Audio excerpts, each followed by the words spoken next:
बेटी जब किसी का भी, ये कथा का उदाहरण सब पर है, अगर किसी की बेटी विधवा होती है, दामाद बढ़ता है, बेटी विधवा होती है तो बेटी को केवल कहाँ का सहारा, या तो बेटी आप घर या बाप घर। केवल बेटी की दो जगह है, या तो पति के यहाँ या अपने पिता के यहाँ। तो बेटी कहाँ विधवा होकर के कंस की पत्नी कहाँ जाती है? मगध देश में। कंस की ससुराल जो थी वो मगध देश में थी। राजा जरासंध की बेटी थी। तो बेटियां अपने पिता के दरबार में जाती हैं और कहती हैं, पिताजी तुम तो दरबार में बैठे हो, तुम्हें पता है कि तुम्हारी दोनों बेटी विधवा हो गई, महाराज कंस को मार दिया। जरासंध को बड़ा क्रोध आया, ऐसा कौन पैदा हो गया जिसने कि कंस को मार दिया। तो देखो भैया, जो भी कथा पांडाल में बैठे हैं, कथा सुन रहे हैं, कंस ने, जरासंध ने 16 बार आक्रमण किया, मथुरा पर चढ़ाई की कृष्ण को मारने के लिए 16 बार। और 17वीं बार जब चढ़ाई की, 17वीं बार, तो भगवान कभी मलेच्छ से युद्ध नहीं करते। भगवान ब्राह्मण से, कमजोर से, मलेच्छ से कभी भगवान युद्ध नहीं करते। एक तो भगवान ब्राह्मण का सम्मान देते हैं, कभी युद्ध नहीं करते। एक कमजोर, दीन, दुखी, उसके लिए नहीं करते। एक मलेच्छ से, जो होता है मलेच्छ, उससे युद्ध नहीं करते। जब ये जरासंध 16 बार चढ़ाई करता है, भगवान कृष्ण ने हार नहीं मानी। भगवान कृष्ण ने हार नहीं मानी। तो 17वीं बार ये मुचकंद मलेच्छ को लेके गया जरासंध। तो भगवान युद्ध नहीं करते। 17वीं बार भगवान ने, कृष्ण ने उस मलेच्छ से युद्ध नहीं किया। और कृष्ण भगवान ने क्या किया? द्वारकापुरी समुद्र के बीच में बसाई द्वारकापुरी, गुजरात से आगे जो आज भी जाते हैं और द्वारकापुरी में जाके दर्शन करते हैं। समुद्र का जल हटता है और द्वारकापुरी के दर्शन करते हैं। आज भी द्वारकापुरी है, जल में लय है। तो भगवान ने द्वारकापुरी बसाई और रात ही रात में अपने भक्तों को कृष्ण भगवान द्वारकापुरी ले गए और द्वारकापुरी के कृष्ण राजा बने। बोलो द्वारकाधीश भगवान की जय। द्वारकापुरी के राजा बने और 17वीं बार हार मार कर कृष्ण चले गए, क्योंकि उन्हें मलेच्छ से युद्ध नहीं करना था, इसलिए द्वारकापुरी अलग बसाई। अब सुनो, सुखदेव जी कहते हैं, राजा परीक्षित, अब आगे की कथा सुनो। भगवान कृष्ण का विवाह, भगवान कृष्ण का विवाह। कुंदनपुर के रहने वाले थे राजा भीष्म। कुंदनपुर के रहने वाले राजा भीष्म। राजा भीष्म की लड़की का नाम था रुक्मणी। ये सबसे छोटी लड़की थी रुक्मणी। बड़े लड़के का नाम था महावीर। 5 लड़के थे। बड़े का नाम, छोटे लड़के का नाम था रुकुम। पर रुकुम बड़ा क्रोधी था, गुस्सा लाता। रुक्मणी ने जन्म लिया, देवताओं ने फूल बरसाए, जय जयकार हुई। एक दिन नारद जी ने रुक्मणी की देखी हस्तरेखा। नारद जी ने हस्तरेखा देखकर बताया कि रुक्मणी का विवाह कृष्ण के साथ में होगा। रुक्मणी का विवाह ऐसे कह के नारद जी नारायण नारायण चले गए। रुक्मणी एक चंद्रमा की तरह बढ़ने लगी। चंद्रमा की तरह हुआ क्या? जब रुक्मणी विवाह के योग्य हो गई तो राजा भीष्म कहते हैं नारद जी का वचन झूठा नहीं होगा, रुक्मणी का विवाह कृष्ण के साथ में होगा। जो नारद जी ने बताया है, ब्रह्मा के पुत्र, ब्रह्मा जी के पुत्र नारद जी हैं। कभी ब्रह्म का वचन झूठा नहीं होता है। रुकुम कहने लगा तुम पागल हो गए, हम रुक्मणी की शादी कृष्ण के साथ में नहीं करेंगे। वो कृष्ण है बल्दिया, गऊ चराता है, काली कमली ओढ़े फिरता है और छचियावर छाछ पे नाचता है, सबका झूठा खाता है।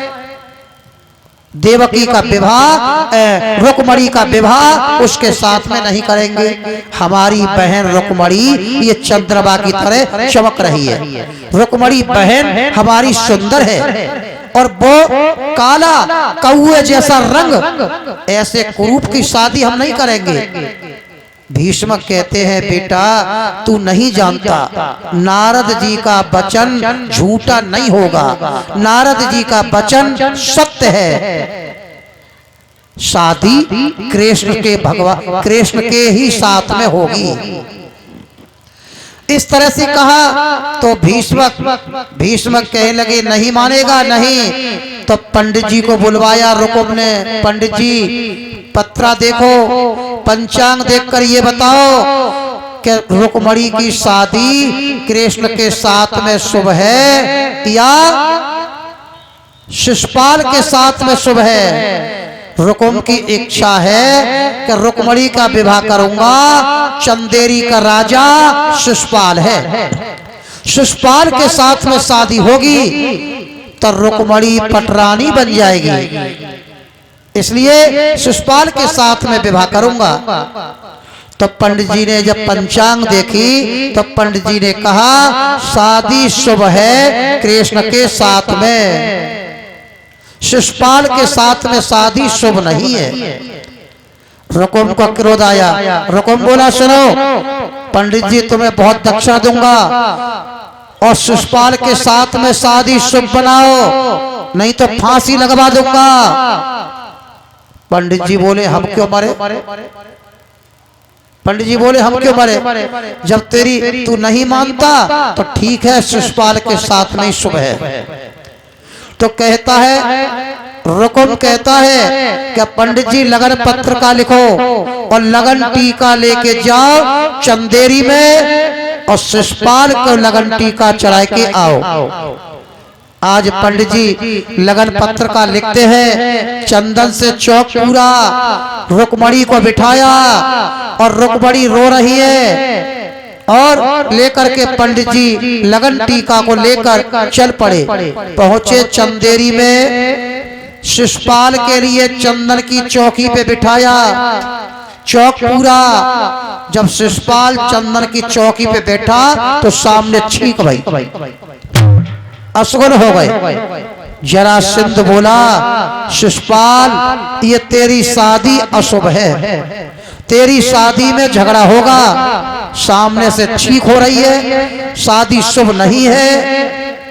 पंडित जी लगन टीका चढ़ाकर और चले गए। कुंडलपुर में आए तो रुक्मणी पंडित जी को बुलाती है और रुक्मणी पंडित जी से कहने लगी पंडित जी एक काम करो, मैं रो रो कर पत्र लिखती हूँ और मेरे पत्र को द्वारकापुरी पहुंचा दो। द्वारकापुरी। इधर तो पंडित जी को रुक्मणी पंडित जी को बुलाती है।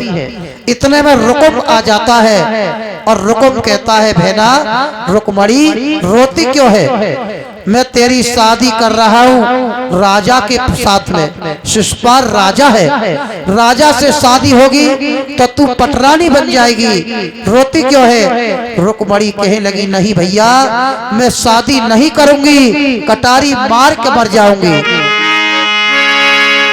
भैया मारी कटारी मरी जाऊंगी, शिशुपाल संग ना जाऊंगी।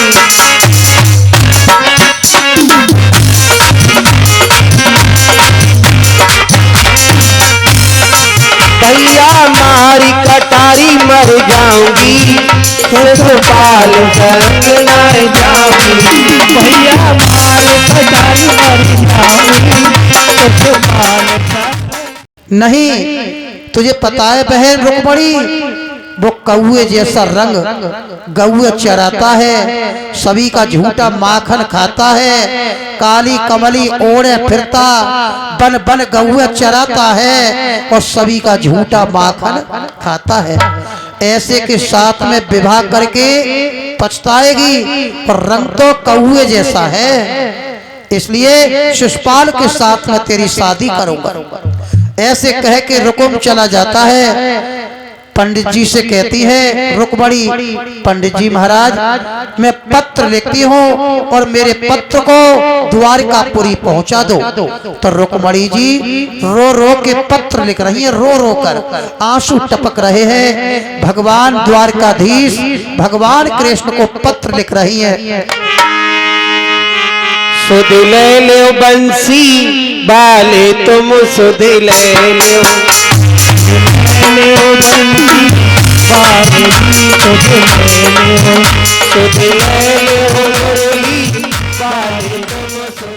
मेरी सुध ले लो, मैं पत्र लिख रही हूँ। एकादशी का मंडप है, एकादशी का मंडप है और द्वादशी की शादी है।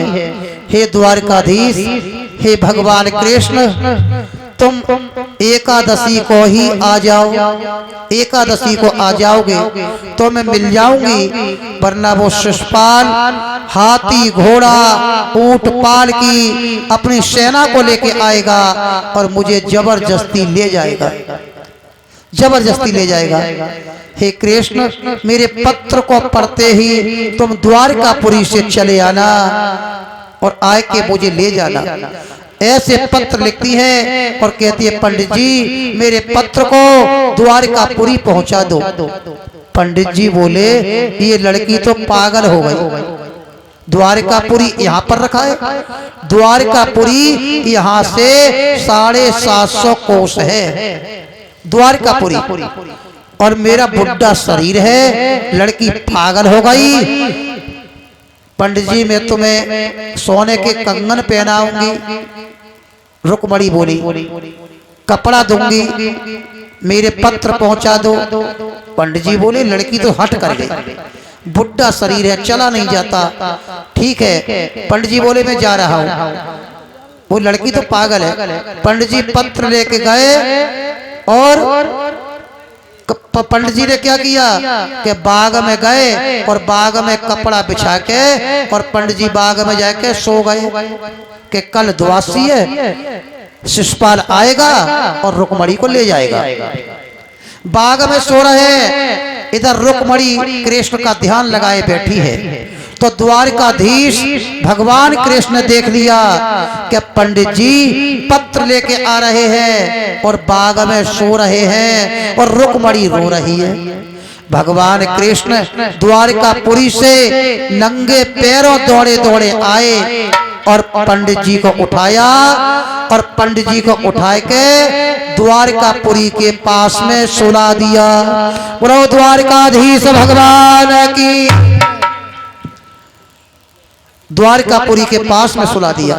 पंडित जी की आंख खुली, अरे भैया ये कौन सा नगर है? ये है द्वारकापुरी 6। कृष्ण भगवान की जय। भगवान कृष्ण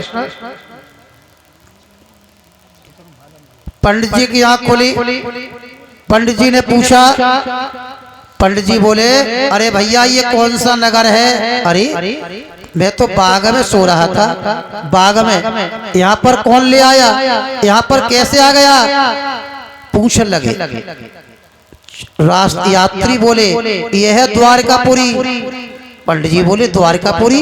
हाँ, भगवान कृष्ण इसी द्वारकापुरी में है। हाँ, पंडित जी रास्ता पूछते हैं भगवान कृष्ण के महलों की, और पंडित जी पत्र लेकर कृष्ण के दरबार में पहुंचे और भगवान के दरबार में कृष्ण के सामने पत्र को रख दिया और रुक्मणी की तरफ से हाथ जोड़ के बोले कि रुक्मणी ने हाथ जोड़ के कह दिया है एकादशी का मंडप, द्वादशी की शादी।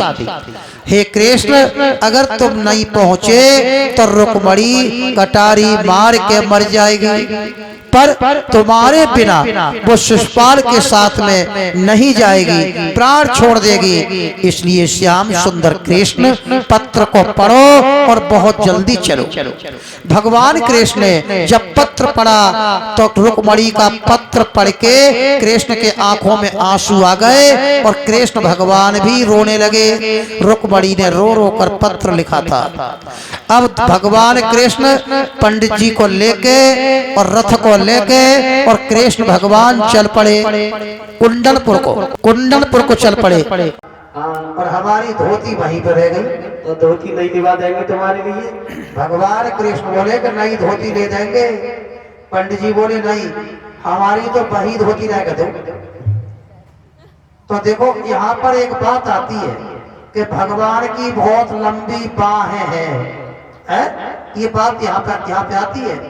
भगवान ने एक पैर रखा रथ में और दूसरा पैर कृष्ण का द्वारकापुरी में, और इतना लंबी भुजा बढ़ाई, हाथ बढ़ाया कि द्वारकापुरी से धोती उठाई और पंडित जी को दे दी। पंडित जी, यही धोती है तुम्हारी? हाँ हाँ, यही धोती है। तो भगवान की घटघटवासी सहनसर नजर, सहनसर आंखें, बोले कृष्ण भगवान की धोती लाके दे दी। अब पंडित जी को लेके कृष्ण भगवान रथ को लेके आए कुंडलपुर में। पंडित जी अपने घर चले गए और कृष्ण भगवान ने रथ को कहां खड़ा किया? शंकर भगवान के मंदिर के पीछे खड़ा किया। कृष्ण भगवान ने अपना रथ, बात समझ में आई कथा? कहां खड़ा किया? मंदिर के पीछे। क्यों खड़ा किया? कि रुक्मणी पूजा करने मंदिर में आएगी पार्वती जी की, और यहीं पे मिलन हो जाएगा। तो रुक्मणी जी अपनी सहेलियों को लेके मंदिर में पूजा करने को आई। सहेलियां साथ में है और भगवान की आरती कर रही हैं, पूजा करने आई है। कौन? रुक्मणी जी। गौरा जी के पूजन को अब चली, गिरजा जी के पूजन को भी चली, कि राजा भीष्म की लली।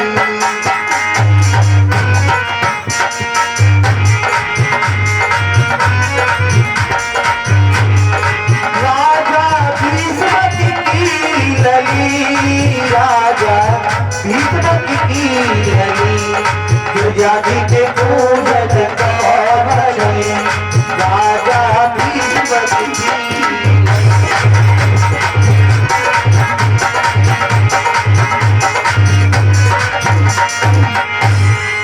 पंचन थान कपूर की बाती, पंचन थान कपूर की बाती, गौरों के घी से जली, जाति के पूजन तो अब चली, राजा भीष्म की लली।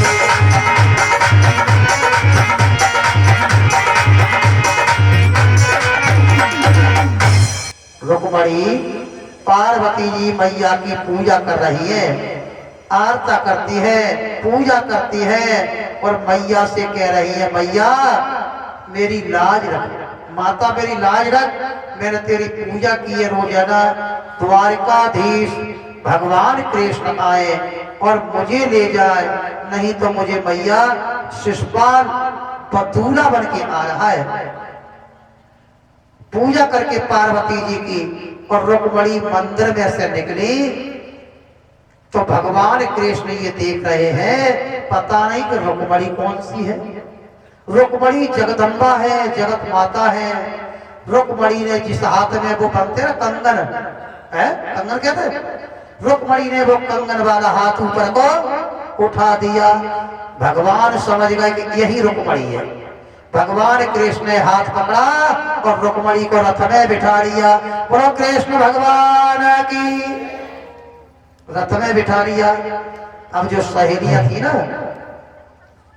रुक्मणी की सहेलियां, वो सहेलियां दौड़ी दौड़ी आई। कहाँ आई?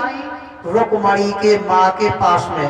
रुक्मणी की जो माँ है, और माँ से आके बोली, मैया एक कौवे जैसे रंग का आया। कैसा आया? कौवे जैसा रंग। कौवे जैसे रंग का आया और भेना का हाथ पकड़ के ले गया। रुकुम ने सुनी, रुकुम ने कि काला करूं बोली गया। हाँ, तो रुकुम युद्ध करने को आया। रुकुम इधर शिशुपाल दूल्हा बन के आया। हाथी घोड़ा ऊंट पार की सेना, शिशुपाल के डेरा लगे हैं। पर रुकुम क्रोध करके आया और आके भगवान कृष्ण से युद्ध करने को।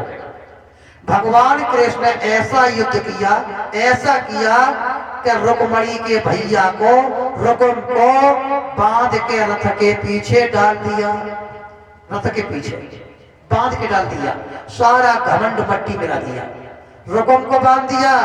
अब आता है शिशुपाल दूल्हा बन के। शिशुपाल ने सुना कि रुक्मणी को तो बोले गया कन्हैया, तो शिशुपाल युद्ध करने को आता है।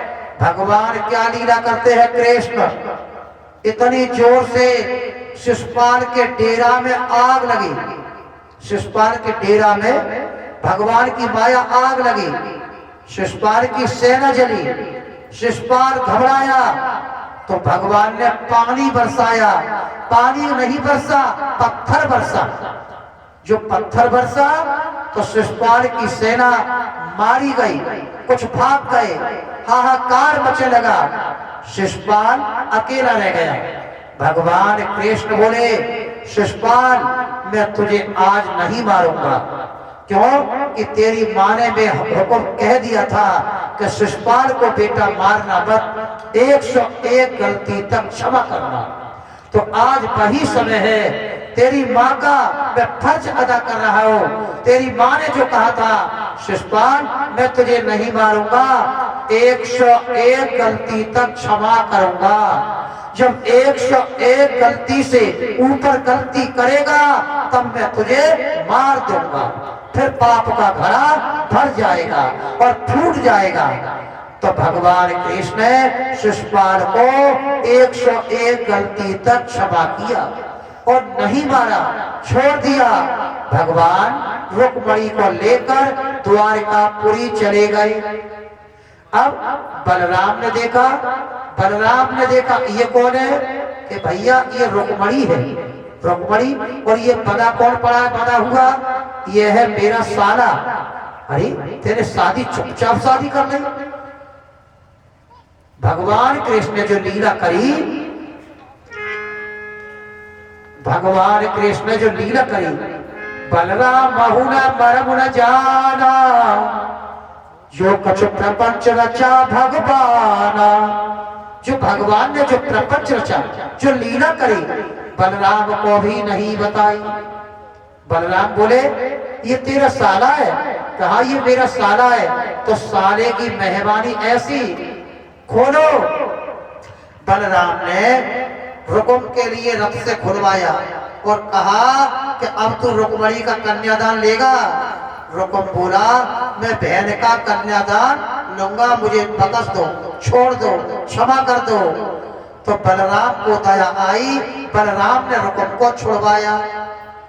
अब बलराम को लेकर कृष्ण भगवान, बलराम को लेकर, रुक्मणी को लेकर और रुकुम को लेकर तब दोबारा आए कुंडरपुर में दोबारा से। और दोबारा से आकर तो राजा भीष्म के आंगन में मंडप गड़ा है और मंडप में कृष्ण और रुक्मणी ये मंडप में बिठाए हैं।